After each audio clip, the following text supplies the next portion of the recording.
In tonight's Music City Beat, when you think of the phrase, it's 5 o'clock somewhere, you may think of Jimmy Buffett, Alan Jackson, or maybe even Margaritaville. But one Nashville songwriter thinks about his success when he hears the now famous slogan. Tonight, I introduce you to Don Rollins to find out the story behind one of the most popular country songs of all time.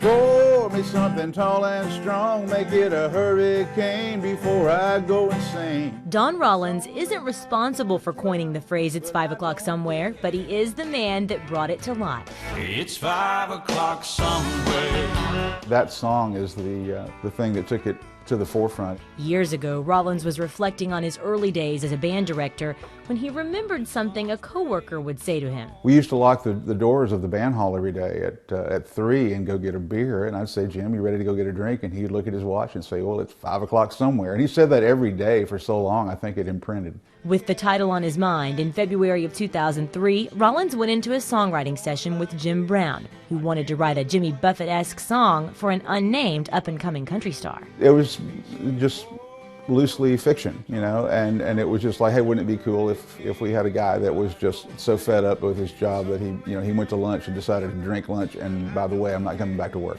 Rollins had the title, and Brown had a great hook for the chorus. The Pour Me Something Tall and Strong is very catchy and very much a fist in the air, yeah. Leaving the rest of the song to fall into place quickly. I can't remember if we drank lunch or not, but we were done by lunch, so.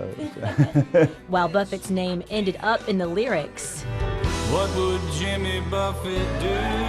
Funny you should ask, Alan. Believe it or not, pitching the song to him never crossed their minds. The funny thing is that the "What would Jimmy Buffett do" line in the bridge was already there. And it really was more there because of the vibe of the song than any idea that we ever had that Jimmy Buffett himself might actually sing on the song. After being turned down by the artist they originally wrote it for, it was pitched to Kenny Chesney, who didn't need it at the time. But just as quickly as it was rejected, it ended up in the hands of Alan Jackson. We wrote it in February, demoed it in March. Alan cut it in April, and it was on the radio in June. How Buffett got involved with the song is a story in itself. Jackson, who is boat buddies with Buffett, had actually been searching for a song to sing as a duet. And that was not on the street at all. I hadn't heard that.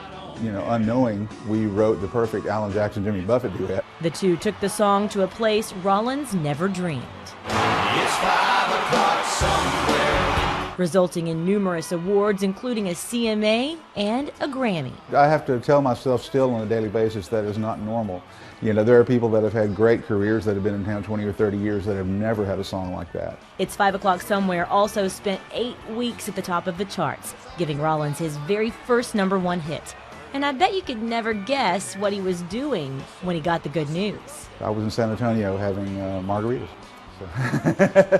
Now, almost a decade later, the song is as popular as ever, and Rollins never stops counting his blessings that his name is behind such a classic tune. It was probably the best 2.5 hours I've ever spent.